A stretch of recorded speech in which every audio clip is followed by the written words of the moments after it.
Hello student, welcome to Sushil online classes. तो जैसा कि आज हम लोग स्टार्ट करेंगे वृत्तीय स्पर्शक संबंधी प्रमेय, ठीक है, चैप्टर 15।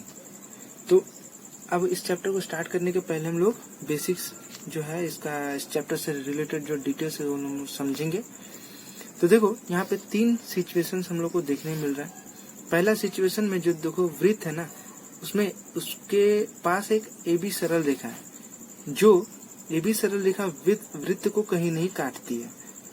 दूसरा जो है, इसमें अगर हम देखेंगे कि जो वृत्त है, AB एक सरल रेखा क्या कर रही है, इसको छेद करके निकल जा रही है, मतलब इसको बीच से ही काटती है, जिसमें P और Q क्या है, 2 उभयनिष्ठ बिंदु है। और PQ को हम लोग क्या बोलेंगे, कॉरस्पॉन्डिंग कॉर्ड्स कहते हैं। ठीक है, इसको हम लोग नोट डाउन कर लेंगे, क्या कहेंगे, P और Q को कॉरस्पॉन्डिंग कॉर्ड्स कहेंगे, जिसको हम लोग अनुरूप जीवा भी कहते हैं। ठीक है, और तीसरा जो है, इसमें देखो जो वृत्त है और ये जो AB सरल रेखा है, इस वृत्त को AB सरल रेखा एक जगह टच करके पास कर जा रही है, मतलब स्पर्श करके निकल रही है। ठीक है, तो यहाँ से हम लोग क्या बोल सकते हैं कि जो AB सरल रेखा है, ठीक है, वो क्या है, वृत्त के उभयनिष्ठ बिंदु, जैसे अगर हम उभयनिष्ठ बिंदु किसको कह रहे हैं, यहाँ पे P को कह रहे हैं ना, तो ये उसका स्पर्शक है, और इस स्पर्शक को ही हम लोग कहते हैं टेंजेंट या स्पर्शक। ठीक है, और ये जो AB सरल रेखा है, इस वृत्त को जहाँ पर टच करती है या स्पर्श करती है, इस बिंदु को कहा जाता है स्पर्श बिंदु, मतलब पॉइंट ऑफ कांटेक्ट कहा जाता है। तो इसको हम लोग नोट डाउन कर लेंगे ताकि इजी हो जाए समझने में। तो जैसा कि अब देखो, पहला वाला केस में क्या हो रहा था, AB जो सरल रेखा है वो तो वृत्त को काट ही नहीं रही है, तो उसको हम लोग बाद ही दे देते हैं। दूसरा जो है, इसमें हम लोग क्या क्या देख रहे हैं कि जो AB सरल रेखा है वो उसका 2 उभयनिष्ठ बिंदु है। कौन कौन सा 2 उभयनिष्ठ बिंदु है, एक है P और एक है Q। इसको क्या कहते हैं हम लोग, इसको हम लोग कहते हैं जीवा, मतलब करस्पॉन्डिंग कॉर्ड्स, करस्पॉन्डिंग, ठीक है, कॉर्ड्स कहते हैं। अच्छा, अब जो हम लोग तीसरा जो सिचुएशन पढ़े, तीसरा वाला में क्या था कि एक वृत्त है, ठीक है, एक वृत्त है और इसको एक लाइन जो है AB एक सरल रेखा है, ऐसे टच करके निकल जा रही है। AB एक सरल रेखा है, ये एक AB रेखा है, सरल रेखा, इसको यहाँ पे टच करके निकल जा रही है। टच मतलब स्पर्श करके निकल जा रही है। तो इस बिंदु को हम लोग कहेंगे, क्या बोलेंगे इसको हम लोग, इसको हम लोग बोलेंगे स्पर्श बिंदु, इसको हम लोग बोलेंगे स्पर्श बिंदु। ठीक है, और AB सरल रेखा P बिंदु पर वृत्त का क्या है, स्पर्शक है। हम लोग यहाँ पे लिखेंगे कि AB सरल रेखा क्या है, P बिंदु पर वृत्त की स्पर्शक है। ठीक है, स्पर्शक का मतलब क्या हो गया, यहाँ पर हम लोग स्पर्शक है। अब स्पर्शक को हम लोग टेंजेंट भी बोलते हैं। क्या बोलते हैं, टेंजेंट।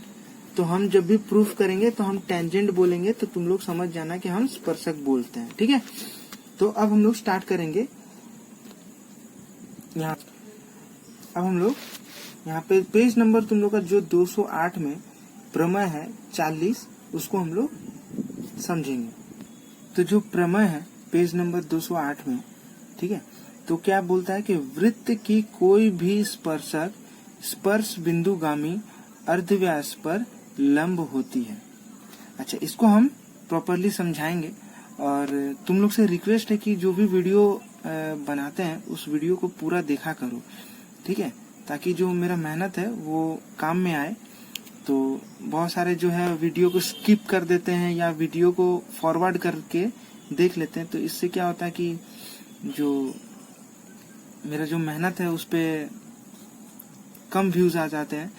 तो इसलिए तुम लोग से रिक्वेस्ट है कि प्लीज वीडियो को पूरा देखा करो, ठीक है, ताकि और भी अच्छा मन करे कि और भी वीडियो बनाए तुम लोगों के लिए। तो रिक्वेस्ट है कि आपसे क्या करना, तुम लोग प्लीज वीडियो को पूरा देखा करो, ठीक है।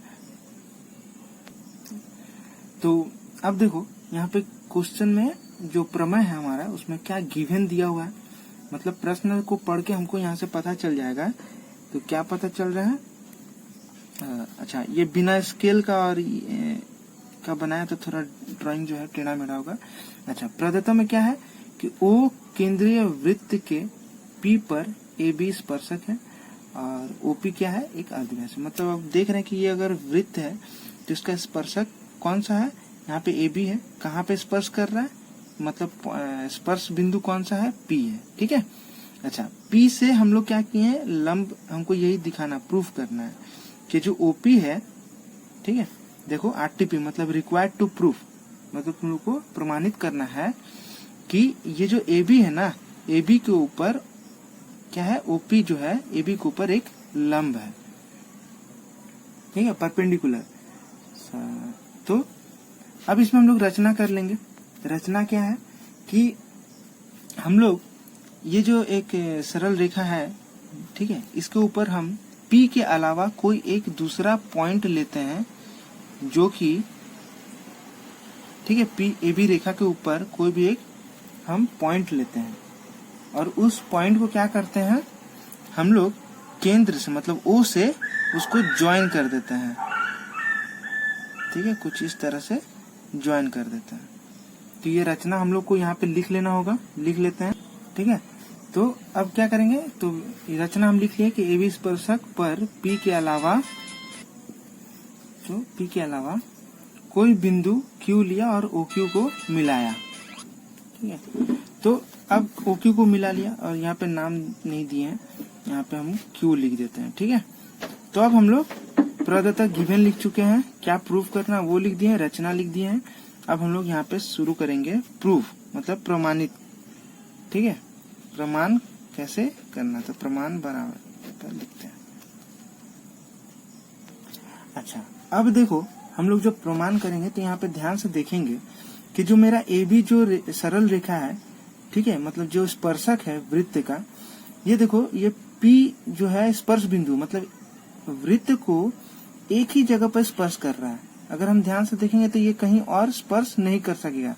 इसका मतलब अगर हम ए बी के ऊपर कोई भी बिंदु लेंगे, ठीक है, पी को छोड़ के, क्योंकि पी तो देखो वृत्त को टच कर रहा है ना, और इसके अलावा अगर हम कहीं भी बिंदु लेते, मान लो यहीं लिए या यहाँ पे लिए, तो ये क्या होगा, ये बिंदु जो होगा वो वृत्त के बाहर होगा, ठीक है। जैसे कि अब देखो पी जो है ये कहाँ टच कर रहा है, वृत्त के साथ ही टच कर रहा है ना, मतलब वृत्त के ऊपर ही ये पॉइंट है, बिंदु है, तो ये स्पर्श बिंदु है। लेकिन पी को छोड़ के अगर हम केंद्र से कहीं भी रेखा अगर टच करेंगे, ठीक है, तो क्या होगा, वो बिंदु बाहर ही मिलेगा। जैसे अगर हम यहाँ पे लेते हैं तो ये बिंदु बाहर हो गया ना, वृत्त के बाहर हो गया। तो उसी तरह हम क्यू मान चुके हैं कि क्यू बिंदु है वो कहाँ है, वृत्त के बाहर है, ठीक है। तो अब ध्यान देने वाला बात है कि OQ जो रेखा है, ठीक है, जो वृत्त के बाहर जा रहा है, वो वृत्त को कहीं ना कहीं जगह पर काटेगा, कहीं ना कहीं पर काटेगा ना। तो देखो अगर हम OQ को मिला रहे थे तब देखो वृत्त को कहाँ काट रहा है, यहाँ काट रहा है, और इस बिंदु को हम नाम दे सकते हैं क्या, R दे सकते हैं, ठीक है। अब देखो यहाँ पे हम लिखते हैं कि जो OP जो है, ठीक है, अब OP क्या है, OP तो अर्धव्यास है ना। अगर हम ध्यान से देखें कि OP क्या है, अर्धव्यास है, जैसा कि गिवन प्रदत्त में बोला हुआ है कि OP एक अर्धव्यास है, यहाँ से दिखने से भी लग रहा है। तो हम लिख सकते हैं कि OP बराबर, लिख सकते हैं कि OP बराबर यहाँ पे OR, क्योंकि देखो केंद्र के साथ अगर वृत्त पर हम कोई भी इस तरह से बनाते हैं, पॉइंट लेते हैं और उसको मिला देते हैं तो वो अर्धव्यास ही होगा। तो OR क्या लिखेंगे, लिख सकते हैं ना, OP बराबर OR, ठीक है। क्यों लिख सकते हैं, क्योंकि अर्धव्यास है, ठीक है, अर्धव्यास है। अब क्या है कि इसका मतलब अब यहाँ पे हम क्या लिख सकते हैं कि क्यू, जो ओ क्यू जो है, देखो ओ क्यू जो है ओ आर से बड़ा होगा ना, क्योंकि देखो ओ आर तो बस इतना सा है और ओ क्यू बड़ा है, तो हम यहाँ पे लिख सकते हैं कि O R less than O Q. ठीक है, लिख सकते हैं। अब देखो जब ओ आर जो है अगर ओ क्यू से छोटा है, ओ आर जो है अगर ओ क्यू से छोटा है तो ओ आर तो ओ पी का बराबर है, इसका मतलब ओ पी भी ओ क्यू से छोटा ही होगा ना। जब ओ आर छोटा है तो ओ क्यू ओ पी भी छोटा होगा ओ क्यू से। ओ आर अगर ओ क्यू से छोटा है तो ओ पी भी इस लाइन से छोटा होगा ना। ठीक है, तो और बराबर भी है, दोनों अर्धव्यास है। तो अब हम यहाँ से लिख सकते हैं कि क्या लिख सकते हैं कि ए बी पर पी को छोड़कर, ठीक है, क्या लिख सकते हैं, ए बी पर पी को छोड़कर बिंदु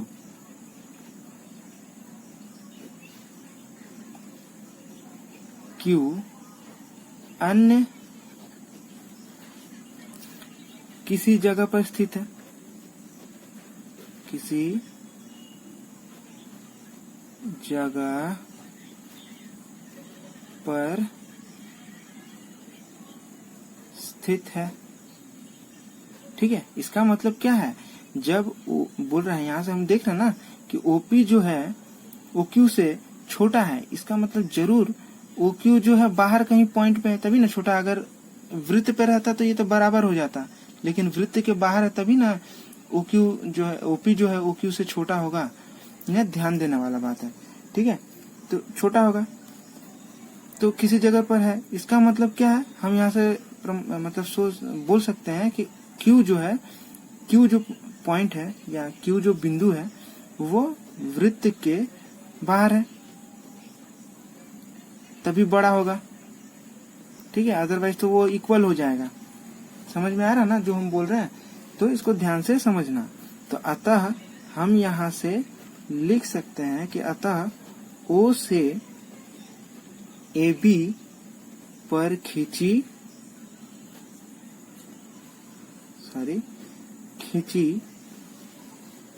जाने वाली समस्त रेखा, खींची जाने वाली समस्त रेखा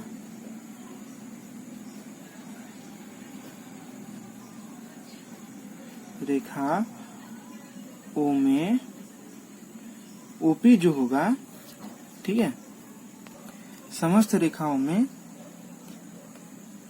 ओपी सबसे छोटी होगी, सबसे छोटी होगी। ठीक है, अब इसको हम लोग थोड़ा देख लें जो प्रूफ किए। अब देखो अगर मान लो हम कोई पॉइंट यहाँ पे लेते हैं और इसको इधर बैठाते हैं, ज्वाइन करते हैं, तो जाहिर सी बात है कि ओपी से ये जो होगा ये बड़ा होगा। ठीक है, यहाँ पे लेते ये भी बड़ा होगा, ये भी बड़ा होगा, ये भी बड़ा होगा, जब तक कि वो वृत्त पे कहीं पे टच कर रहा पी ना, तो सबसे छोटा लाइन इन सब में यही होगा ना। अगर मान लो हम यहाँ से बहुत ऐसे तो अनगिनत रेखा खींची जा सकती है, तो अगर हम इस तरह से मिलाते हैं, ठीक है, तो देखो अगर हम बोले कि इनमें से सबसे छोटी कौन सी है, तो सबसे छोटी तो ओपी ही होगी। क्यों? क्योंकि ये भी बड़ा है, ये भी बड़ा है, ये भी बड़ा है, ये भी बड़ा है। जितनी भी रेखा अगर हम ए बी पर बिंदु लेंगे और केंद्र से मिलाएंगे वो सारी बड़ा होगा, लेकिन जो वृत्त को टच करते हुए जो स्पर्श बिंदु है ये सबसे छोटी बिंदु होगी, छोटी रेखा होगी। ठीक है, तो अर्थात हम यहाँ से लिख सकते हैं कि देयरफॉर क्या लिखेंगे कि ओपी जो है लंब ए बी होगा, ये प्रमाणित हो गया।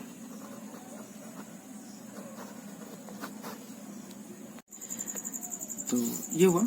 अब यहाँ से हम लोग को एक चीज क्लियर हो गया कि अगर मान लो एक वृत्त है, ठीक है, और अगर कोई स्पर्शक उसको टच करके जाता है और ये केंद्र है, ठीक है, वो तो हम बोलेंगे कि ए बी एक क्या है, स्पर्शक है, और पी क्या है, स्पर्श बिंदु है। तो यहाँ से हम जो भी इसको जोड़ेंगे तो ये लंब बनेगा ना। ओपी जो है किसके ऊपर लंब है, एबी के ऊपर, और इसका एंगल कितना होगा, ये 90 डिग्री। लंब का मतलब ही क्या होता है, 90 डिग्री सीधा खड़ा रहेगा।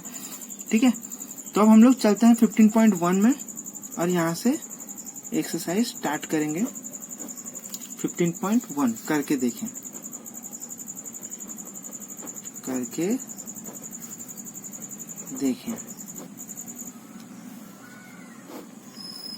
तो पहला क्वेश्चन यहाँ पे देखो। तो पहला क्वेश्चन है कि मासूम ओ केंद्रीय एक वृत्त खींचा जिसकी ए बी एक जीवा है, बी बिंदु पर एक स्पर्शक खींचे हैं जो बढ़ाने पर एओ को टी बिंदु पर काटती है। तो बी ए टी का एंगल दे दिया है, होने से बी टी ए का मान ज्ञात करके लिखे। तो चलो इसको पहले बना लेते हैं। तो जैसा कि ड्राइंग बना रहा है तो तुम लोग जो है अपना बुक खोल के रखना ताकि तुम लोग को समझ में आ जाए कि कैसे इसको हम लोग बनाएंगे। तो देखो पहले वृत्त बना लेते हैं जिसका केंद्र क्या है, ओ केंद्र पे बना हुआ है। अच्छा, अब देखो बोला हुआ कि ए बी एक जीवा है, तो जीवा है ए बी ऐसा। उसके बाद बोला गया है कि बी बिंदु पर एक स्पर्शक खींचे। अच्छा, ये बी बिंदु है ना, ये बी बिंदु पर एक स्पर्शक है। तो अच्छा, बी बिंदु पर देखो एक स्पर्शक खींच लिए। अच्छा, ठीक है। अच्छा, अब यहाँ पे बोलता है कि जो केंद्र को हम यहाँ पे ओ इसको, ठीक है। तो ड्राइंग थोड़ा ठीक नहीं हुआ है तो इसको तुम लोग अच्छे से करना। अच्छा, अब बोला है देखो प्रश्न में बोला है कि बी बिंदु पर एक स्पर्शक खींचे जो बढ़ाने पर ए ओ को टी बिंदु पर काटती है। अब ये जो ए है और ये जो ओ है, अगर हम इसको केंद्र यहाँ पे मान लेते, ठीक है, तो अच्छा रहेगा। अब ए ओ को अगर हम बढ़ाते हैं इस तरह से बढ़ाते हैं तो वो ये जो स्पर्शक है ना इसको टी बिंदु पर काटता है। अच्छा, स्पर्शक का नाम दे देते हैं पी क्यू, ठीक है। तो थोड़ा सा बिंदु यहाँ पे गड़बड़ हो गया है लेकिन कोई बात नहीं, तो इसको समझ लेना, ठीक है। तो देखो प्रश्न में बोला हो कि एओ जो है उसको बढ़ाने पर वो जो स्पर्शक है उसको टी बिंदु पर काटता है, और यहाँ पे दे दिया है कि बी ए टी का मान कितना है, 21 डिग्री है, ठीक है। अच्छा, अब हमको निकालना क्या है कि बी टी ए मतलब बी टी ए का मान कितना है, इसका हमको मान निकालना है। तो हम लोग सबसे पहले आप देखो इसको सॉल्व करेंगे। सबसे पहले क्या करेंगे कि ये जो रचना यहाँ पे रचना कर लेते हैं कंस्ट्रक्शन ताकि इजी हो जाए। क्या करेंगे, अब हम लोग पढ़ के आए ना कि केंद्र से अगर जहाँ पे जो भी स्पर्श बिंदु है अगर हम उसको जोड़ेंगे तो क्या बनेगा, एक लंब बन जाएगा, ठीक है। तो क्या करेंगे हम, ओ बी एक लंब बना लेंगे। किसके ऊपर लंब बना है, पी क्यू के ऊपर लंब बना है, ठीक है। अब यहाँ से हम लोग शुरू करेंगे प्रमाण करना। तो अब हम लेते हैं यहाँ से प्रूफ शुरू करते हैं। प्रमाण क्या, प्रमाण तो है नहीं, असल में सॉल्यूशन स्टार्ट करते हैं, ठीक है। तो ये हम कंस्ट्रक्शन कर लेते हैं, उसके बाद हम सॉल्यूशन कैसे करेंगे। देखो यहाँ पे कि हम पहले लेते हैं कि त्रिभुज ए ओ बी, ये जो ए ओ बी त्रिभुज लेते हैं। अच्छा, एक चीज और ध्यान में यहाँ पे हम लिख देते हैं कि जब हम लंब बना रहे हैं इसका मतलब ये कितना डिग्री का हो गया, ये 90 डिग्री का हो गया ना, ठीक है। अभी हम लोग प्रमाणित में प्रमेय में पढ़ के आए या उसके बाद हम लोग देखें तो लंब बना, इसका मतलब ये 90 डिग्री, ठीक है। तो अब देखो ये AOB है, हम त्रिभुज लेते हैं AOB में जिसमें एंगल BAO, हम अभी इसी को पकड़ते हैं, BAO मतलब कितना है, 21 डिग्री है। तो अब एक चीज देखो, OA बराबर OB। अच्छा देखो स्पर्शक है ना, तो स्पर्श बिंदु से ये भी अर्धव्यास है, ये भी अर्धव्यास है। असल में थोड़ा सा जो डायग्राम है वो सही नहीं हुआ है, लेकिन तुम लोग कोशिश करना यहाँ से समझने का कि ये भी अर्धव्यास है, ये भी अर्धव्यास है, ठीक है। तो क्यों दोनों बराबर हो जाएगा? हम लोग यहाँ पे कारण क्या देंगे कि एक ही वृत्त के अर्धव्यास,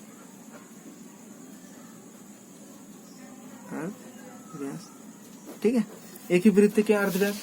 अब यहाँ से देखो हम लोग क्या जानते हैं कि अगर दो, ये कौन सा त्रिभुज हो गया? ये समद्विबाहु त्रिभुज हो गया। समद्विबाहु त्रिभुज में अगर जिसकी दो भुजा बराबर होती है ना, तो इसका विपरीत कोण भी क्या हो जाएगा? समान हो जाएगा। मतलब ये 21 है तो ये भी 21 होगा। तो यहाँ से हम लिख सकते हैं ना, क्या लिखेंगे? एंगल OAB बराबर एंगल OBA कितना होगा? 21 डिग्री होगा। क्यों होगा? क्योंकि समद्विबाहु का दोनों भुजा बराबर है तो उसका विपरीत कोण भी बराबर ही होगा। हो गया? तो यहाँ पे हम लोग निकाल के रख लेते हैं। अब देखते हैं, अब हम करते हैं ये जो बड़ा वाला त्रिभुज है ना, क्योंकि हमको निकालना ये है, तो हम पकड़ते हैं ये त्रिभुज ABT, ये त्रिभुज पकड़ते हैं। ठीक है, यहाँ पे हम अलग से बना लेते हैं। देखो इस तरह से कुछ बना रहा है, इस तरह से, ताकि तुम लोग को समझने में आसानी हो। यहाँ पे A है, यहाँ पे B है, यहाँ पे T है। अच्छा, यहाँ पे इस तरह से बना हुआ है ये, और यहाँ पे लंब बना हुआ है, मतलब ये 90 डिग्री का। कुछ देर पहले हम निकाले क्या है? ये 21 है और ये भी 21 है। ठीक है, तो सबसे पहले हम, अब देखो लिख लेते हैं। क्या हम लिखेंगे?